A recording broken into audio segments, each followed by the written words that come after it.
Sejam bem-vindos então a este primeiro podcast da BPW Porto, Ideias e Ações. A partir de agora vai ser uma grande conversa. Tenho comigo a Presidente da BPW Porto, Antónia. Doutora, bem-vinda. Olá, tudo bem? A doutora Catarina Zucker, Presidente da BPW Portugal, bem-vinda também. Muito obrigada. E a nossa convidada Inês Petis, bem-vinda Inês. Obrigada e obrigada pelo convite. Obrigada a nós pela presença. Se calhar começávamos pelo início, não é? Dizer como é que surge então este podcast da BPW Porto. Ora bem, a BPW em Portugal tomou posse, e as BPW cidades, a 14 de junho. Portanto, somos umas criancinhas, somos muito recentes. Mas fizemos questão, o Porto fez questão de já em julho acontecer. Então, tivemos uma ideia e pusemos-la em ação com a Inês Petis. E cá estamos nós. Agora, falando um bocadinho também da BPW Portugal e de tudo isto que está a acontecer, como é que foi, doutora Catarina, abraçar este projeto aqui? É mais um desafio? É mais um desafio, mas é um desafio necessário para nós mulheres e para que estejamos todas e de acordo com aquilo que queremos, que é a nossa liberdade financeira e aqui no Porto praticarmos a questão do empreendedorismo feminino como pratica a Inês Petis. Aí está um bom mote para começarmos a nossa conversa, para introduzir-te, Inês. O Porto é um bom cenário para nós, mulheres, sermos grandes empreendedoras? Eu diria que sim. É a minha cidade de nascimento, portanto vivi cá quase a minha vida toda e trabalho cá ainda agora, tenho negócios cá. E realmente eu diria que é uma boa cidade, é uma cidade que teve um desenvolvimento muito grande nos últimos anos, portanto um crescimento enorme, o que também favorece o empreender aqui. Tu és muito jovem e começaste a empreender com 19 anos, queres contar um bocadinho essa história? É verdade, eu comecei a empreender com 19 anos e eu não fazia ideia no que me estava a meter. Nem sabias o que era, não é? Muito bem. Porque, lá está, eu fui criada de uma forma muito tradicional por dois profissionais liberais, portanto, e fui criada para estudar, ter boas notas, ir para a faculdade, arranjar um emprego, subir na carreira dentro de alguma empresa. Só que depois conheci o Hélder, que é atualmente o meu marido, e ele, pronto, já vinha de uma família com empreendedores, com empresários, e já tinha muito mais aquela coisa de criar algo dele, que nunca me tinha surgido, porque, de facto, assim, na minha envolvência, na minha família, não havia tanto isso.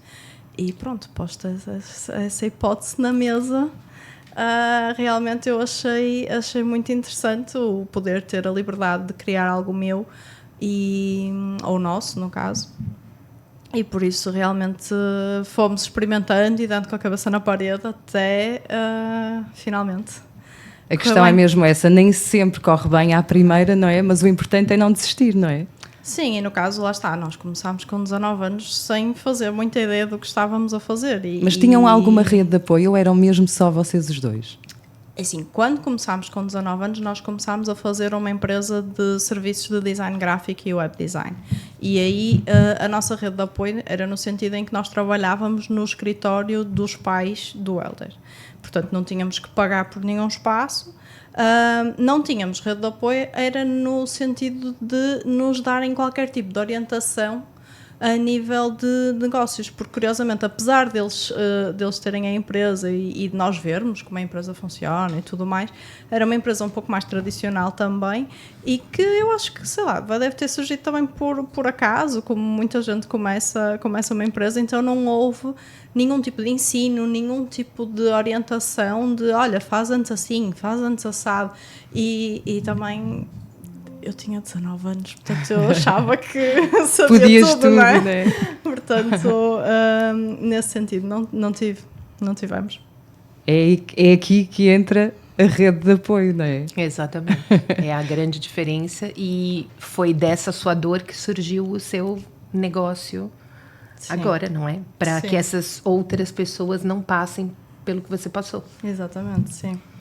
porque, pronto, depois de 1 ano e meio a tentarmos vingar naquela área, nós não tínhamos jeito nenhum para vendas. E, portanto, os clientes eram poucos e nós não estávamos tão virados para aí, então decidimos, que tal se abríssemos um bar na praia?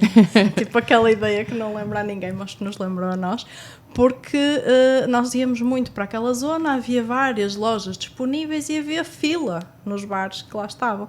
Então nós pensámos, então se nós abrimos aqui um bar, pelo menos os que estão na fila é onde vir ao nosso e depois é uma questão de continuarmos. Inocência pura, aí já não tinha 19, mas também não tinha muitos mais. Inocência pura, foi um terror.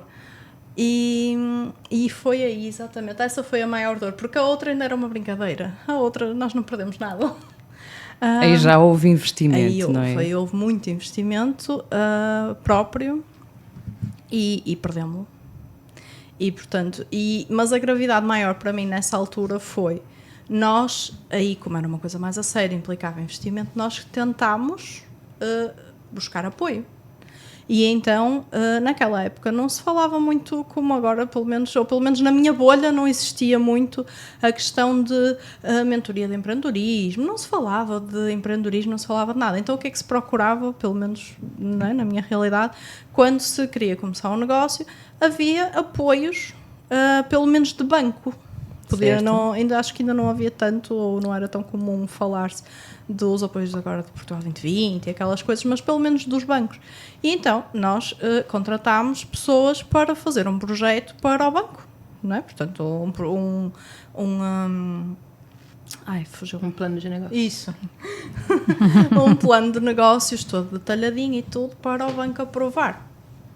E foi criado. E o banco aprovou. E vocês seguiram? Não. O dinheiro não. Graças a Deus o dinheiro não veio. Porquê? Porque até o dinheiro vir passou muito tempo, nós já tínhamos aberto. E então já tínhamos percebido que não era nada como estava no plano de negócios, que não era nada daquilo na realidade e que ia correr mal. Portanto, além de que nós tínhamos percebido também que não era um negócio certo para nós de todo, era um negócio errado, nós abrimos apenas com o intuito de fazer dinheiro e não porque era uma coisa que realmente nos dissesse algo. Ou seja, foi aquela coisa de achámos que vimos uma oportunidade de negócio e fomos. Só que nessa altura nós percebemos, lá está, não era um negócio para nós, aquilo não ia correr bem e já tínhamos investido. Portanto, o negócio estava aberto, portanto, o dinheiro já estava investido, só que nosso. E pensámos, não vamos ficar com dívidas, então recusámos. Exato. Foi a melhor coisa não meteram que nós as fizemos. faturas ao banco. Exato. Foi a melhor coisa que nós fizemos, foi recusar aquilo, porque as obrigações que vinham com o dinheiro crédito, implicavam coisas horrorosas, como todos os funcionários ficarem na empresa e pagar segurança social durante 3 anos. Sim, eram os O que era imenso tempo. E, por exemplo, outro bar que abriu, entretanto, exatamente ao nosso lado, um casal, só que nessa altura já com um filho, seguiram exatamente esse percurso, tal e qual, só que aceitaram o empréstimo. Fecharam, faliram, ficaram com dívidas, divorciaram-se, enfim, toda uma tragédia. E então foi essa a minha questão, foi tipo, ok, da primeira vez eu fiz sozinha. Correu mal, mas também era uma experiência. Agora, eu tentei procurar ajuda. E a ajuda veio, foi eficaz, o banco aprovou. Só que o problema é que a ajuda que veio foi exatamente para o banco aprovar. Não foi para perceber se nós éramos as pessoas certas para criar um bar na praia. Não foi para perceber se aquilo que estava a ser planeado para o banco aprovar, porque o banco analisou e achou viável. Mas na verdade não era. E depois, perguntando a todos os nossos vizinhos, percebeu-se que nenhum deles era propriamente rentável, tanto que já não estão lá. E então eu pensei, ok, então se quando a gente pede ajuda, a ajuda vem de uma forma que não é aquela que devia ser, não é? Em que não existe um acompanhar da experiência dos empreendedores, se existe ou não existe, se está alinhada com aquele tipo de negócio. E o próprio plano de negócio não foi bem feito, não é? A pesquisa de mercado foi mal feita. É uma ficção, porque o que é que as empresas que fazem projetos, seja para Portugal 2020 ou empréstimos ou o que for, o que é que eles querem? Que seja aprovado. Que é para isso que eles ganham. Claro. E o que é que os clientes querem? Que seja aprovado. Só que depois, muitos deles, especialmente os mais inexperientes, que era o caso, caem nesta inocência de achar que é só o dinheiro vir que o negócio vai andar para a frente, e não é. Pois não é. E então foi por isso que nós começámos a dar mentoria e a ajudar também outros empreendedores. Como é que vocês chegaram a essa decisão de começar a dar essas mentorias? Alguma vez pensaram antes disso desistir? Desistir de empreender? Sim. Sim. Muito. Sim. Quando nós fechámos, ou seja, traspassámos, no caso, o bar, eu pensei, nunca mais. Acabou, porque foi muito doloroso, especialmente financeiramente. Foi muito, muito mal. E então há aquele luto em que eu pensei, eu vou arranjar um emprego, eu não quero mais confusões, eu quero um salário ao fim do mês e está ótimo. E foi isso que eu pensei. Só que isso durou uns meses, não é? Porque depois o emprego não era aquela coisa. Depois, de facto não era um emprego muito estimulante, não usava a minha criatividade, e eu sentia sempre necessidade, mesmo tendo um emprego naquele caso nem sequer eram 8 horas, eram mais, eu sentia sempre necessidade de fazer algo meu. E então a coisa não batia muito certo. E lá está, depois de sair desse emprego, que era o que eu há pouco estava a dizer ali à Solange, foi quando eu pensei, ok, eu achei que a minha vida ia seguir naquele trajeto que tinha sido basicamente traçado para mim, um trajeto normal, um trajeto mais tradicional. Depois eu decidi desviar-me e andar aqui por montes de coisas e basicamente quase nada relacionado com a minha formação original, porque eu sou formada em som e imagem, artes digitais. E eu andava ali à procura de o que é que eu quero fazer da vida. Onde é que te encaixavas melhor, não é? E os 30 a chegar.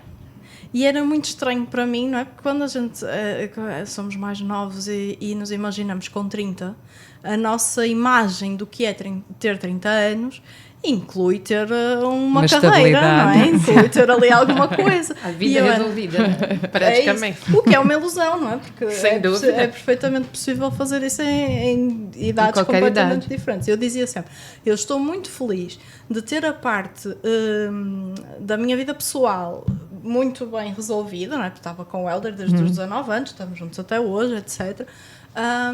Já aos 27 casámos, portanto, eu estou muito feliz desta parte de estar resolvida, até porque esta parte, infelizmente, por questões biológicas, tem aqui um prazo mais específico, não é? Para quem quer ter filhos e tudo mais, mas por outro lado era uma frustração imensa para mim a parte profissional não estar, e então andava à procura de soluções. Depois de ficar em casa a trabalhar como freelancer, também a nível de design e tudo isso, né? Na prática vinha de acordo com a minha formação, eu andava à procura e comecei a descobrir sobre coaching, que eu também não sabia o que era, no sentido de me ajudar a mim. Certo. E eu pensava, ok, se calhar um coach pode-me ajudar e tal, só que depois não encontrava muito, assim, não era tipo como ir ao psicólogo, a pessoa vai e marca uma consulta, pronto. Não encontrava assim coaches para marcar, ou então era tudo preços, né? Que é um preço completamente diferente no mercado do que o preço de um psicólogo e tudo mais. Então tinha ali algum receio. Depois eu vi uma formação, aquelas curtas, pequenininhas mesmo, sobre coaching, e eu pensei, pronto, vai ser isto. Era mais económico, eu ia aprender, ia perceber o que era e tal. Lá fui eu fazer a minha formação, e depois de fazer a formação, aliás, durante a formação, eu idealizei o Synergy, que é o meu espaço e do Helder, nosso espaço de co-work, que atualmente também tem um estúdio. E porquê? Porque, exatamente, ao perceber, quando eu decidi sair de casa, por acaso não fui trabalhar para um co-work, mas eu decidi sair de casa, falar com pessoas, falar com as pessoas sobre as minhas ideias, os meus projetos, aquilo que eu queria fazer formações, ver pessoas, e em vez de estar fechada em casa, minha vida mudou radicalmente. Sem dúvida. Muito. E mudou com essa questão do coaching. Mudou também, eu na mesma altura fiz o CCP para poder ser formadora, e depois de repente começaram a surgir oportunidades. Por causa disso, pessoas que eu conheci... Abriram-se outros caminhos, Fui não é? convidada para ser professora, tive 3 anos a dar aulas de multimédia também, que tinha a ver com a minha formação, adorava aquilo, depois deixou de haver naquela escola e eu decidi focar-me mais no Synergy, que na época estava verdadeiramente a precisar.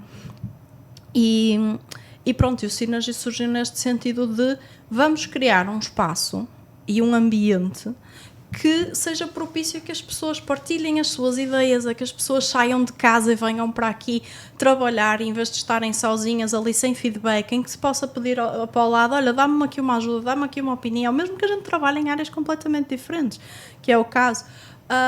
E pronto, aquilo começou a surgir ali e eu vi o impacto que o coaching teve em mim e na minha vida, então eu pensei, eu quero ser coach. E fui falar com a formadora na época, perceber qual era a certificação que ela tinha tirado, porque de facto eu tinha gostado muito da maneira como ela tinha feito as coisas. Fui tirar exatamente a mesma certificação que ela e comecei também, em paralelo, a trabalhar como coach, life coach, portanto a ajudar em diversas áreas, algumas delas a nível de profissão, das pessoas que também estavam perdidas como eu, outro tipo de questões. Portanto, e isso também é uma coisa que me ajuda. No entretanto, por volta de 2020, isto tudo foi um filme, desculpem se foi um filme muito grande. Não, é a tua história, não é? Isto é tudo para responder à tua pergunta de quando é que a gente começou a dar mentoria. Foi mais ou menos por volta de 2020, em que... numa época que não foi nada foi fácil, exatamente não é? isso. Veio o Covid... O cowork teve que fechar durante o primeiro confinamento, depois, na verdade não tinha, mas ninguém sabia muito bem, portanto todos os coworks fecharam, no segundo já não, mas no primeiro fecharam, e então havia muita incerteza, não é? Porque, e agora? Eu tenho um espaço físico em que as pessoas precisam sair de casa para vir mas não podem trabalhar.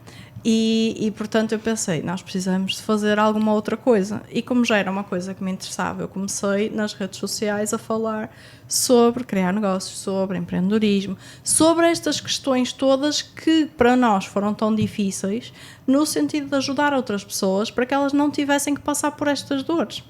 Dificuldade. As pessoas, quando estão a começar um negócio, elas não veem nada à frente. Ficam Elas cegas. acham que sabem tudo. Sabem tudo. É mesmo assim, Não doutora? é?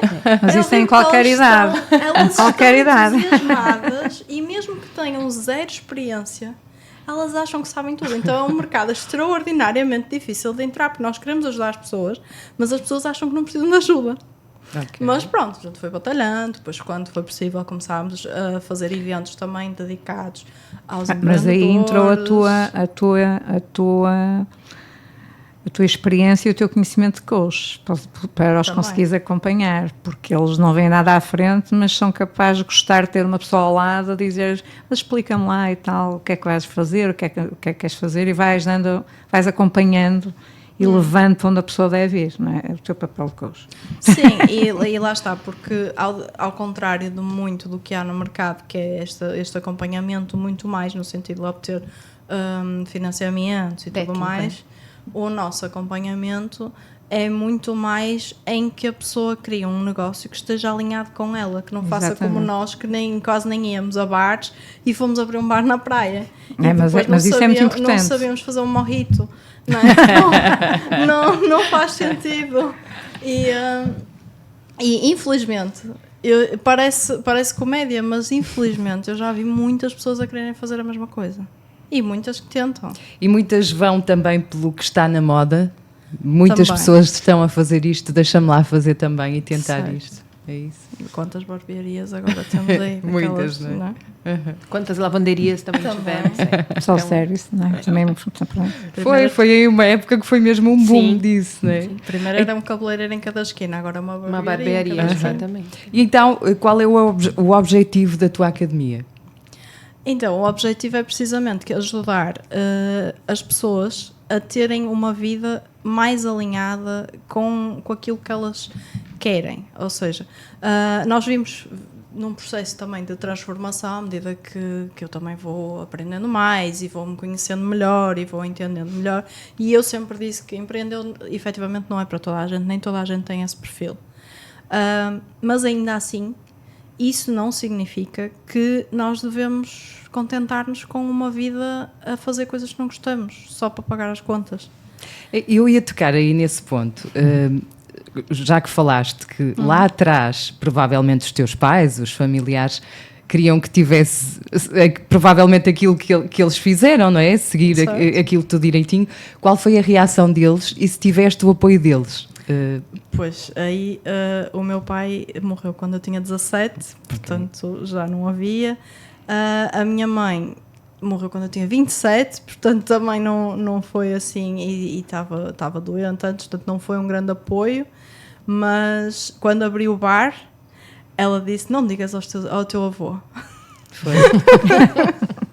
Porque ela achou que era. Tipo, ela também não podia não deixar, não é? Mas, claro. Portanto, ela preferia sabia que não dissesses, mas achou que era assim uma coisa, sei lá, um pecado muito grande, né? Uma mulher ir abrir, não era uma mulher sozinha por acaso, mas ir abrir um bar, ela achou que o meu avô ia, não sei, não faço ideia se ele iria ou não, porque eu também não lhe disse, mas realmente lembro perfeitamente de eu lhe contar e dela me responder isso. Isto é muito interessante o que a Inês está a dizer, porque ela é mais nova do que nós, só um bocadinho. Já tenho 38. Será que na nossa época também era assim? Para as mulheres que queriam empreender, também tinham mais essa dificuldade? Muito ou nem era mais, possível? Muito mais. Muito mais. Né?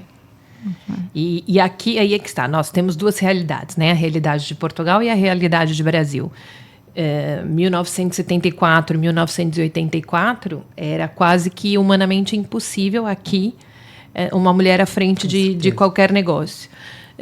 E é essa a questão da figura da mulher à frente de um negócio, principalmente de uma coisa arrojada como um bar, por exemplo, sim. Que é um bar na praia, mas isso feria essa questão de usos e costumes que hoje em dia a gente já não, nós não encontramos muito mais. Mas a questão é daquilo, porque esperam de nós que nós nasçamos, estudamos, nos formemos em algum curso superior, obrigatoriamente, e que a partir daí entremos para o mundo corporativo. Porque e no Brasil ainda eram os concursos públicos, porque o concurso público no Brasil paga muito bem. Então, um funcionário público não tinha nem o problema de ser dispensado. Quando vem uma jovem aos 19 anos querendo fazer arrojar, diferente. Exatamente. Nós devemos ter mais ou menos a idade, eu pelo menos, a idade mais ou menos da sua mãe. Podia ser sua mãe. Podíamos. Mas mesmo o meu pai não foi já na parte de negócios, não é? Mas foi na escolha da faculdade. Porque quando eu escolhi ir para som e imagem, não é? A preocupação do meu pai era: mas e depois tu vais arranjar emprego? E eu dizia-lhe: provavelmente não, vou ter trabalhos. Eu já tinha essa visão de que provavelmente não ia sair daquela faculdade e ter um emprego, mas que ia ter trabalhos, ia ter clientes que me iam contratar para fazer isto, para fazer aquilo. E isso era uma preocupação, lá está, porque não ter quando eles, ordenado, não é? Na realidade em que eles cresceram, sim. É perfeitamente justo. Sim, sim. Era verdade. Eu cresci com aquela frase triste, mas que era verdade, que a minha mãe repetia algumas vezes: vai estudar, se não estudares há muitas escadas para lavar. Portanto, havia muito essa realidade, só que depois o problema é que a gente cresce com isso e quando chega finalmente a realidade mudou. Só que nós éramos crianças enquanto estávamos a ouvir tudo aquilo e não sabíamos que a realidade estava a mudar, não é? Nós acreditamos naquilo que nos dizem e o que me mandaram fazer foi estudar. E o pior, a escola é péssima para pôr pessoas a pensar. Devia ter uma disciplina, não era? De empreendedorismo, sim. A escola faz com que nós fiquemos completamente viciados em ter pessoas que nos digam o que fazer. Agora, eu acredito que ela vai mudando, numa mudança muito lenta. Mas eu era excelente aluna. Eu era daquelas alunas de 20. E isso não ajuda nada no mundo real. É uma pena.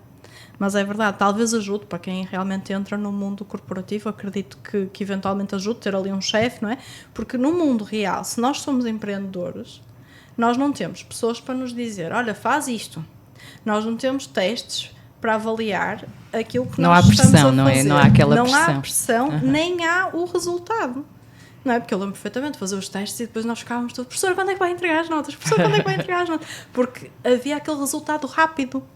Nós hoje falamos muito da necessidade de rapidez e que as redes sociais nos exigem, nos habituaram rápido, a que tudo é rápido.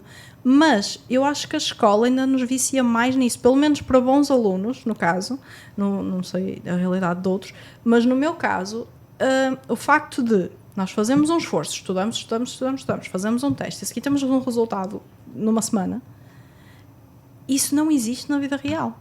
E depois, quando nós temos um negócio, é muito pior, porque nós delineamos uma estratégia, fazemos todo o trabalho de execução e a seguir é preciso haver resultados, mas os resultados não chegam em uma semana. Não chegam numa semana, nem são preto no branco. Olha, tiraste 20. Não existe. E então, fazer toda uma readaptação mental para uma realidade destas é um processo. É um processo que precisa de terapia. Juro que é um processo. Tu tens mais procura agora nas tuas áreas, nos teus negócios de mulheres ou as duas coisas? Ora bem. E como é que elas chegam? Quando chegam a ti, o que é que elas te dizem? O que é que elas te pedem? Sim, curiosamente sim, temos mais mulheres, embora também já tenhamos tido mentorados homens. A nível nós fazíamos, agora há um tempo para cá já não temos feito, mas nós fazíamos eventos gratuitos dedicados aos empreendedores. Portanto, nós tínhamos um evento que por acaso era giríssimo, que era o Fish Tank, que era como um Shark Tank, só que na versão pequenininha. Portanto, em vez de termos sharks, nós tínhamos os peixes graúdos, que eram os mentores, que em vez de investir, iam dar, portanto, alguma mentoria ali, um feedback acerca da ideia. Fantástico. E tínhamos os nossos carapaus de corrida, que eram os empreendedores que iam fazer o pitch da sua ideia. E, portanto, especialmente desse evento, nós também temos outro, mas desse evento vieram vários dos nossos clientes, portanto, eles já tinham um contacto mais próximo, já nos tinham conhecido, já tinham visto como é que nós dávamos mentoria ali no momento no evento e depois acabaram por vir. Agora, no nosso caso... Deixa-me só perguntar-te uma coisa, não interrompendo o teu raciocínio. Claro. Quem é o carapau de corrida entre ti e o Hélder? Acho que somos os dois de maneiras diferentes. Achei mesmo piada ou não? Acho que somos os dois de maneiras diferentes, sim. Carapau de corrida aqui em Portugal é uma expressão, não é? Portanto, sim. Uma vez que era o Fish Tank, nós achámos que bem giro, bem giro. Então vá, e as pessoas chegam até ti e o que é que te pedem? Pronto, o que é que as mulheres te pedem? Acontece em várias questões. Normalmente estão a começar, estão numa fase inicial do negócio. Às vezes têm equipa, outras vezes não têm equipa. E querem uma orientação de perceber o que é que elas devem fazer, não é? Porque o que acontece? Quando as pessoas acham que já sabem tudo, elas vão criar o quê? Quero criar um negócio. Então, se o negócio tiver um produto, vão se focar loucamente a criar o produto. Mesmo que não saibam, não tenham testado se é para o público certo, não façam ideia, às vezes nem tenham testado bem a concorrência, nada, mas vão ali, têm aquela ideia, querem criar aquilo, pronto. Depois, se for serviços, já não têm que se focar tanto no produto, vão fazer o quê? O logotipo e o site.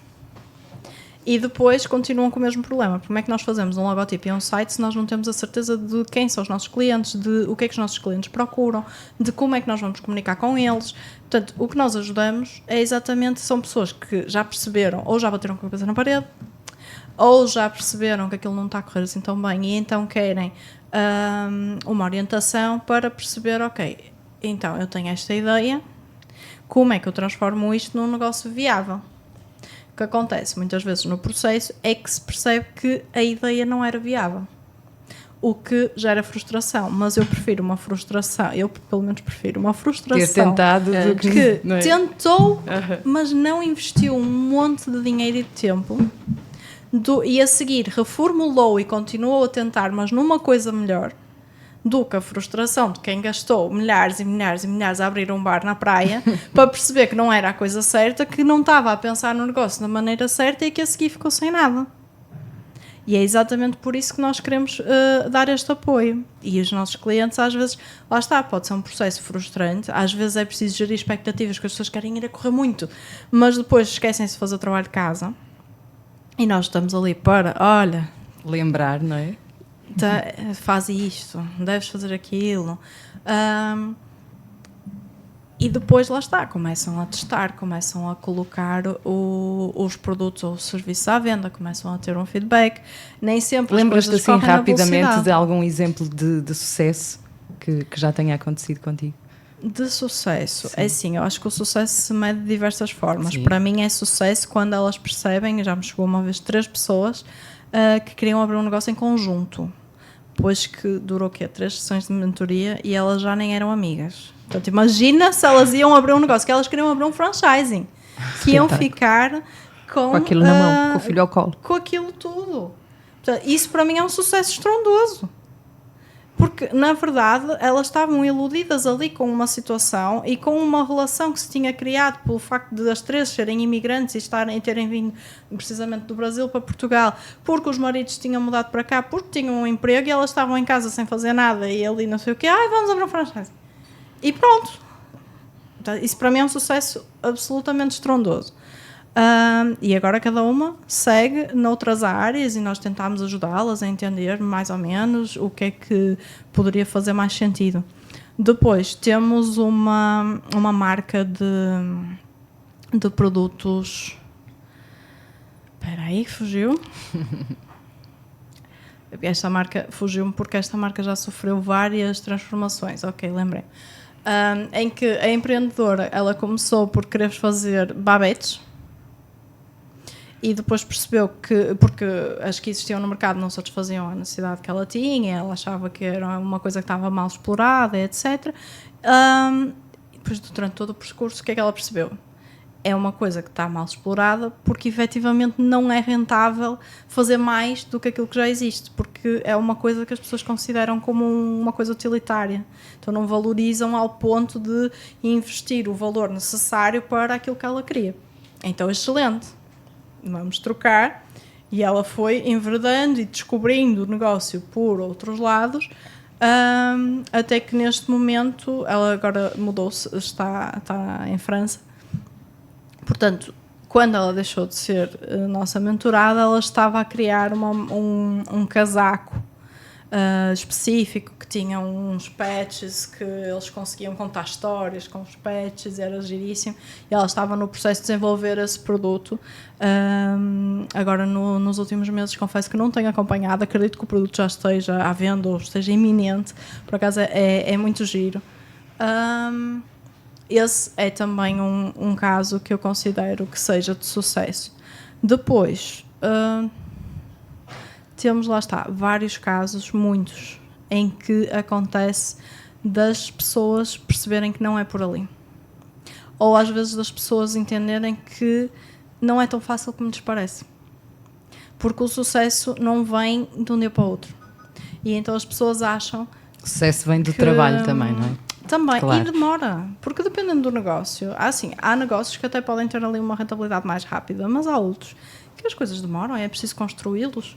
E, portanto, há pessoas que não estão preparadas para isso. E depois a internet promove muito aquela questão do sucesso instantâneo. Que é tudo muito fácil, não é? Têm anos de experiência a fazer outras coisas, têm um monte de contactos, têm um monte de coisas que não é a mesma coisa que alguém do nada que se lembrou, que nunca trabalhou com aquilo e de repente quer criar, porque sim. Só porque sim. E por falar em experiência, as nossas 2 presidentes experiência têm muita... Ainda é possível, cada vez mais é possível, com estas redes, falem, convidem as pessoas a juntarem-se a nós. E qual é esta mais-valia da BPW? Eu vou passar aqui à Presidente da BPW Portugal para enquadrar, porque somos mesmo assim umas criancinhas, não é? Isto está, a BPW em Portugal está aqui há pouco tempo. E depois enquadro dentro do Porto, propriamente dito. Bom, a ideia é justamente evitar que as pessoas podem aprender com nossos erros, mas também podem aprender com os nossos acertos. E a ideia é justamente pegar nessas mulheres que estão começando e que comecem da maneira certa. Porque se eu quero realmente chegar lá à frente ou até pedir um apoio financeiro, eu preciso pelo menos ter o know-how e mentores que me ensinem realmente se aquele negócio é adequado a mim, se o meu público é aquele, se a cultura que eu trago daquele produto, e já falamos disso, falamos já da Carmen Stephens, como é que uma Carmen Stephens abre aqui em Portugal uma loja com saltos agulha, não vai vender, não adianta. A Casa do Pão de Queijo, em 2003, abriu, fechou. Hoje, talvez, se abrisse, o público seria diferente. Então, essa questão dos usos e costumes também, se eu não tiver timing, um bom apoio e mentores que nos ajudem a isso, não vá por esse caminho ou vá por aquele. Eu tenho um Helder também. E o Helder é o que faz o plano de negócios. E ele, às vezes, ainda, as pessoas que às vezes fazem os planos de negócios, ele diz, esse negócio não é rentável, não vale a pena abrir esse negócio, fique em casa. Ele mesmo diz. E ele, nesse ponto, ele é muito realista. Por quê? Porque você vai investir o seu tempo, vai investir dinheiro, para, no fim, a rentabilidade daquela forma que você pretende, ser de 1.000 euros, de 2.000 euros, não que não seja dinheiro, mas não vale aquele desgaste. Ou adequa aquele produto, ou acrescenta mais um produto, mas isso tudo é para quem sabe. Por exemplo, eu não tenho know-how nenhum nessa questão de gestão, não é a minha praia, mas eu sou advogada há 24 anos, mas eu tenho que ter alguém que saiba, porque senão o que eu ganho, eu gasto. É todo um suporte. Exatamente. A importância desse tipo de negócio da Inês, de ter esse acompanhamento, lá na frente, errar, ou seja, o erro, o equívoco, ele é muito mais protelado a partir do momento que eu tenho todo esse apoio antes de fazer o negócio. Porque muitas das vezes é mesmo isso, cria um logo, ou cria um site, e nós não sabemos nem para quem vamos vender. Então, a gente não sabe se o site vai ser rosa, se vai ser roxo, se vai ser verde, se vai ser dourado, a cor do poder, a cor não sei o que lá, porque você não sabe nem quem é o seu consumidor final. E isso tudo, tendo que não se explica na escola, e só em algumas universidades nós temos esse tipo de matéria, hoje mais com as business school, né? Porque nas universidades tradicionais não temos. Uhum. Por isso é muito bom esse tipo de negócio, onde nós temos ali uma equipe multidisciplinar que vai te colocar no eixo e vai te colocar para o mercado. Vamos acreditar que isso vai mudar mesmo nas faculdades, não é? A nossa luta também será por aí. Sim, é assim. Eu acho que a BPW é um pouco por fazer isto, mas de uma forma global, portanto, desde a escolinha, ensino secundário, faculdades, associações, porque a BPW é uma associação sem fins lucrativos, internacional, e realmente tem que estar perto das pessoas, e vai estar perto das pessoas como? Através dos seus associados, havendo sempre um plano de ação. Portanto, há o plano de ação de Portugal, feito pela BPW Portugal, e depois cada cidade adaptará esse plano de ação à sua cidade, por forma a chegarmos a todas as mulheres, porque a BPW é mulher e leva a mulher, não é? Possam ter todas as oportunidades e possam crescer da forma correta e justa e com, principalmente, igualdade de género, não é? Pronto, é um pouco isto. Não sei se queres dizer mais alguma coisa que me tenha falhado. E agora... É por isso que você está aqui, porque você é mulher, empreendedora. E a nossa convidada também. Convidada de honra e a primeira, justamente porque não havia ninguém que representasse mais, principalmente de você ser generosa a ponto de passar isso para outras pessoas também. Homens também, mas maioritariamente mulheres. Foi interessante o que tu disseste agora, Catarina, porque ainda existem pessoas que não têm... essa ideia de querer partilhar o conhecimento, isso é muito importante, não é? É muito importante para todos crescermos. Aprendemos todos. Uhum. O contacto uns com os outros e o networking que se vai criando. E é mais uma diferença da escola tradicional, porque naquilo a prova é individual, você faz a sua prova sozinha, não mostra para ninguém, não deixa ninguém ver a sua prova, porque o que interessa é aquela nota no final. E quando se partilha, e quanto mais se partilha, mais nós recebemos de mais volta. Isso não tem a menor dúvida. Nós temos muita coisa para aprender, muita coisa para dar também. Inês, só para rematar o conselho que tu deixas, e neste caso vamos puxar a brasa para a nossa sardinha, para as mulheres que querem empreender. Olha, acima de tudo, que acreditem nelas próprias. Que não se deixem ficar por preconceitos do que é que elas devem e não devem fazer. Que elas podem fazer o que elas quiserem, têm que acreditar e fazer os outros acreditar também. Porque às vezes é difícil, porque não têm o apoio em casa, ou porque não têm o apoio de amigos, ou porque estão a querer criar um negócio e ninguém à volta delas criou um negócio, então parecem os ETs ali que não sabem, mas é possível, se elas acreditarem, procurarem a orientação certa, rodearem-se das pessoas certas, elas próprias vão inspirar outras pessoas que se calhar naquele momento até nem acreditam e não apoiam, mas que depois, quando os resultados vêm, elas já afinal conseguiste.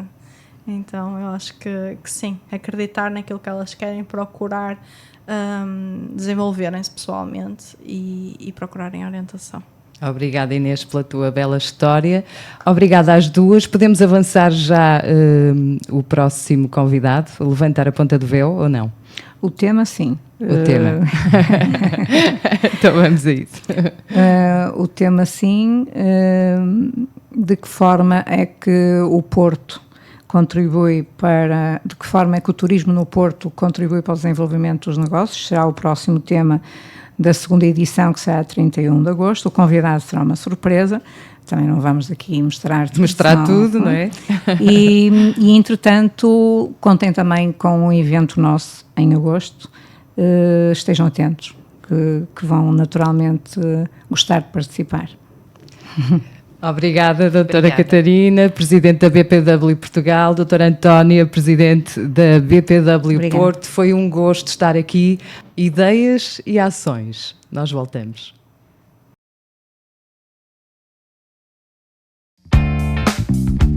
Perdias o raciocínio. E pronto, e acho que no fundo isto são podcasts para o convidado, pronto, para saber um pouco o que é que a BPW quer fazer e para que é que serve, não é? Mas também sabermos de que forma é que o convidado, pronto, faz sentido estar aqui numa entrevista, num podcast da BPW, não é? Sim. Pronto, porque em todos os aspectos fazes, não é? Ajuda as pessoas, és empreendedora, não é? Ajuda as mulheres também, não é? Pronto, capacitas, mentorias. Essa questão da capacitação é que é importante, porque ninguém sabe nascer tudo. Ninguém nasce sabendo tudo. Ninguém nasce sabendo tudo. Ainda vamos fazer uma parceria para mentorias e para as formações. E para formações de mulheres, porque é uma das coisas que nós vamos fazer. Sim, quando me ligaste e eu recebi o convite, não é? Depois fui ver e pensei, olha, uma excelente ideia. Sim. Não, e até porque o nosso plano, o nosso plano de ação passa mesmo por aí. As pessoas têm que crescer, não é? Não se começa pelo fim. Agora, julho e agosto, estamos mais a dar-nos a conhecer, mas a ideia é setembro já começarmos, através também das associadas, porque há muita gente com valor e com conhecimento, e também há, como tu, por exemplo, que podes dar mentorias, dar formações e acrescentar valor. Pronto, e isso aí é a tal situação de uma pessoa criar uma parceria e falarmos, nessa altura falarmos mais, reunir mesmo para tratarmos dessa questão da parceria e vermos de que forma ambas as partes, não é? Podem ajudar-se para, no fundo, ajudar, neste caso, eu estou a falar das mulheres, no teu caso, nós também não somos sexistas, não é? Pronto. Mas isto está mais virado para a mulher e levar mulher, não é? Mas também naquele sentido da igualdade de género, portanto também não estamos aqui, quer dizer, olha, tu és o homem que ficas para o lado, não é essa a questão também, não é? Portanto foi um prazer. Foi bom. Eu também. Bom. E desculpem se falei mais. Não, imagina. Não foi preciso, por isso é que fazer mais perguntas para quê? A sequência estava tão... Mas alguma ideia que vocês não, estava tão fluida, tão fluida a forma que acho que interromper para quem está a ouvir. Foi muito iria cortar ali, iria cortar o raciocínio deles e isto cobriu aqui uma série de valências. E, por exemplo, eu não quis interromper nessa altura, mas este ano, portanto, no próximo ano escolar, já há acho que 3 ou 4 escolas que vão ter já educação uma cadeira... Educação financeira e uma cadeira de empreendedorismo em algumas faculdades. Portanto, eu não quis interromper o raciocínio. E também porque, isto sairá talvez noutra altura em que não interrompa a ideia de outra pessoa. Pronto, porque vai ser... Aqui, mas depois como há cortes e tudo, não é? Acho eu que vai ser essa a ideia, não é? Sim, isto convém sempre valorizar e comunicar, não é? Isso é eu por acaso disse, eu acho que depende da Eu sou abordagem. assim, Inês, eu sou assim, eu não sou fala barato, eu sou no meu trabalho, de resto eu estou caladinha e na minha e depois as pessoas ficam, o que é que ela tem? Ela é assim, sabes, sou tranquila. Não, em geral eu falo, mas ao telefone confesso que eu tenho bastante dificuldade, eu não gosto. Você é tranquila onde? Não, eu lembro-me que no início eu apresentei-me à Inês e a Inês ficou, como deve ter ficado contigo, não é? De onde saíram essas loucas que estão me ligando? À espera. Eu então, pronto, ora bem, como já estou um bocado habituada a essas abordagens, vou por aqui, não dá, vou por ali, não dá, até conseguimos ter uma conversa, foi ou não foi? Pronto. Eu estava curiosa porque estava a ver assim. Agora eu vou contar melhor. Porque eu... Foi mesmo. Porque eu... Então, mas tens que ter... Mas é engraçado, já me aconteceu com mais pessoas, que é não terem a percepção do valor real que têm do lado de fora. E o engraçado, ela falava assim, eu preciso do contato da Inês Petis. E eu falava, mas eu não tenho. Mas eu arranjei. E ela arranjou. Porque eu falei assim, a Inês Petis é mulher empreendedora do Porto. Naquela faixa etária que todo mundo está empreendendo, ela tinha que sugerir, né? Foi a sugestão. Porque a tua idade é fulcral. Como se eu te conhecesse, desculpe. E ela pra mim, preciso do telefone da Inês Petis. E eu falei, eu não tenho. Eu falei, eu tenho o LinkedIn dela só. E depois ela massacreia.